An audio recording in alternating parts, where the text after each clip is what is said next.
बीडमध्ये कोणती घटना घडली की माझं नाव घेतलं जातं अशी खंत काल धनंजय मुंडे यांनी व्यक्त केलेली आहे एका कार्यक्रमादरम्यान. काय प्रतिक्रिया दादा यावर? नाही नाही, असं त्याला कोण बोलतंय कशाला? त्याचे विषय सुद्धा कोण काढत नाहीये. त्याला कोणी गिनत नाही, त्याचे विषय काढत नाही कोणी. कोणाला आवश्यकता पण नाही काढायची. परंतु चुकीचे कृत्य करून घ्यायचे, गोरगरिबांच्या जनतेचे लूट करायची, त्यांना मारायचं, त्यांच्या खंडण्या मागायच्या, त्यांच्या खुनं करायचे, गोरगरीब जनतेवरती मंत्रिपदाचा वापर करायचा, ही त्यांची भूमिका आहे. मंत्र्यांचं काय असतं माहिती आहे बरं का? पूर्वीचे मंत्री असे होते की मंत्रिपद घ्यायचं आणि त्या माध्यमातून जनतेचा विकास करायचा, लोकांना काम दाखवायचं.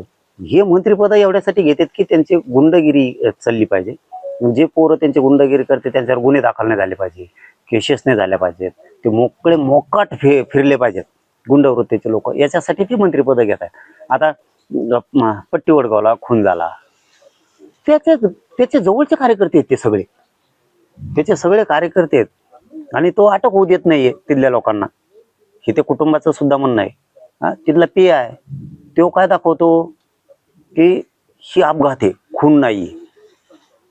असं कसं पी आय दाखवू शकतो? म्हणजे ही यांची वागण्याची सिस्टम आहे. म्हणून आमचं म्हणणं काय असतं की ओबीसीचे खूप नेते आहेत, त्यांना जवळ करा ना.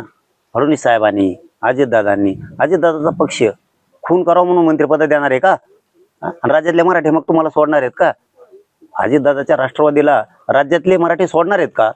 तुम्ही जर खून करणाराला मंत्रिपद देता, बळ देता, किंवा फडणवीस साहेब साथ देत आहेत, त्याला बळ देत आहेत, फडणवीस साहेबाच्या पक्षाला तरी राज्यातले मराठी सोडणार आहेत का? कसल्या लोकांना मंत्रिपद द्यावं, कसल्याला नाही द्यावं हे त्यांनी ठरवलं पाहिजे. जो उपद्रवी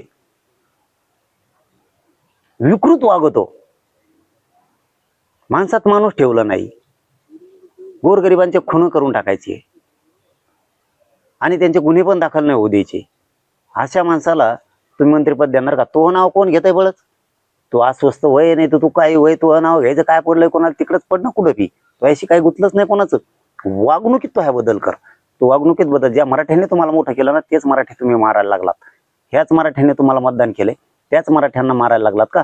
आणि म्हणा मंत्रिपद नामकन तमकं. भाजप कसं काय मंत्रिपद देत आहे? फडणवीस साहेब कसं काय देतं? अजितदादाचा पक्ष म्हणजे गुंडाला सांभाळतात काय अजितदादाचा पक्ष? मंत्रिपदासाठी सुद्धा त्यांची चर्चा आहे, कारण आता कॅबिनेट राज्य मंत्रिमंडळाचा विस्तार आहे, त्यामध्ये धनंजय मुंडे यांना मंत्रिपदाची लॉटरी लागू शकते अशा प्रकारची एक चर्चा जी आहे ती ऐकायला मिळते. ते मनानेच बातम्या करता येईल. हे कोण त्याला देते? अजितदादाचा पक्ष कायला वाटोळ करून घेण्याचं? त्यांचं का दुसरे ओबीसीचे नाहीत काय? ते का ताकदवर नाहीत काय ओबीसीचे नेते? ते कुणी घेते ना? कशाला पक्ष संपवतील मला सांगा? अजितदादांनी त्याला काढलं, मूर्खासारखे कामं करतो, गोरगरीब जनता मारून टाकतो, दहशत माजवतो, गुंडगिरी करतो, त्याला अजितदादांनी काढून टाकला. अजितदादाचे आता पक्ष सुनेत्राताई असतील किंवा त्यांचे दोन्ही मुलं असतील, कसं काय घेतील? कसे घेतील? भाजपवाले कसं काय सांगतील? फडणवीस साहेब कसं काय घेतील? मग तुमच्या विरोधात मराठी जाणार. राज्यातले हे इकडं खुनं कडून आणतो, इकडं खंडाने गोळा करायला लावतो त्या लोकांना. त्याच्या संतोष देशमुखांच्या हत्येतले कोण आहेत? महादेव मुंडेंच्या हत्येतले कोण आहेत? त्याचेच लोक आहेत. आता काल त्या पट्टी वडगावला खून झाला वाकडे बंधूचा, कोण आहे ते? याला मंत्रिपद वाटणार का? आणि तुमचा पक्ष वाढणार का? मग तुम्ही घ्या मराठी अंगावर, मग कळन तुम्हाला. भाजपलाही कळन आणि अजितदादांच्या पक्षालाही कळन मराठी अंगावर आल्यावर काय होतं. यदा कदाचित त्यांचा मंत्रिमंडळामध्ये मंत्री म्हणून समावेश झाला तर तुमची भूमिका काय राहील? मराठे गेले म्हणून समजायचं. राष्ट्रवादीपासून म्हणजे अजितदादाच्या पक्षापासून लांब त्यांचं फिरणंही मुश्किल होणार. मग फिरणं पण मुश्किल होणार, कारण मराठ्यांचे खुणं पाडले जातात त्याच्याकडून. तो बळ देतो त्यांना, कार्यकर्त्याला, मंत्रिपदाचा गैरवापर करतो, इतका त्रास देतो लोकांना. विचारा बीड मधल्या जाऊन जरा, अजितदादाच्या पक्षावाल्याला म्हणा बीडला जरा लोकांना जाऊन विचारा काय परिस्थिती आहे. त्यामुळे त्याला घेतच नाही, तो घेणार आहेत म्हणूनच नका तुम्ही, त्याला घेतच नाहीत कुणीच. त्याला काढून टाकलं अजितदादांनी. कशामुळं? फडणवीस साहेबांनी कशामुळे काढून टाकलंय? त्याच्याशी मित्रत्व पण नकोय त्यांना, आता काहीच नकोय त्याला. कायच मंत्रिपद दिलं ना, भाजप तर गेलं आणि अजितदादाचा पक्ष त्याचा तर देवरच झाला म्हणून समजा.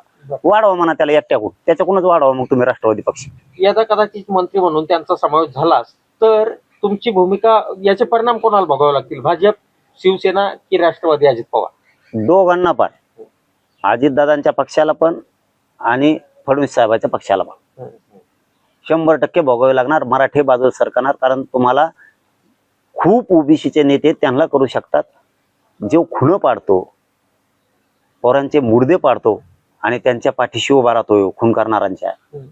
काढा जरा शिडी आटेचे. आता माझंच उदाहरण घ्या ना, घातपाताच्या सुपाऱ्या देतो.